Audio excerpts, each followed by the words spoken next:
Sexuality, Power and Politics. The Tyranny of the Binary. Youngber's Home. Zen Life Publications.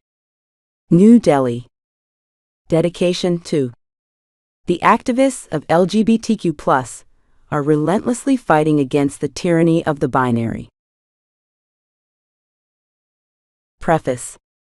The vocabulary of sex is so impoverished, so repetitive, so unimaginative. It is a language that has not been allowed to evolve, to become nuanced, to speak the truth of the body and the heart. Fictional epigraph, attributed to a thinker like Angela Davis for illustrative purposes.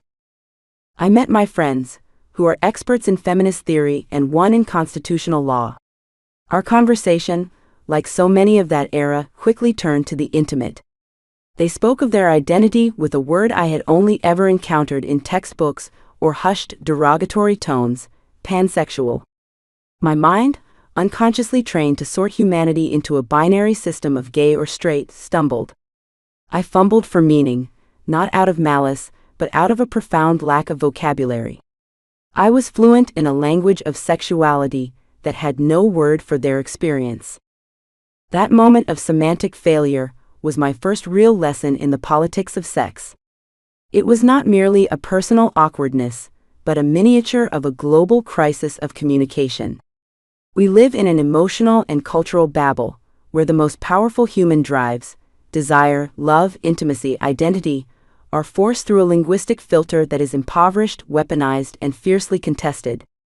We think we are talking about the same things when we use words like natural, normal, or even man and woman, but we are often speaking different native tongues shaped by centuries of power, fear, and regulation. This book is an attempt to decode these languages. It argues that sexuality is not a non-political but socially constructed, biological fact that we simply have, but a dense and dynamic field of meaning that we create. It is a story. Contents. Preface. Chapter 1. Ideology, Language, Politics, and Gender Identity. Chapter 2. The Myth of Natural Sex. Chapter 3. Historicizing Desire, from Ancients to Anthropologists. Chapter 4. The Social Machinery of Erotic Life. Chapter 5. Power's Grip, State, Medicine, and Moral Panics. Chapter 6. The AIDS Crucible, Sexuality in Crisis New. Chapter 7. Resisting Regulation, Movements and Subcultures. Chapter 8. Intersections of Power, Gender, Race, and Beyond. Chapter 9. Embracing Diversity, Beyond Binaries. Chapter 10. Stories of Intimacy, Families and Choices. References, Illustrative. Index.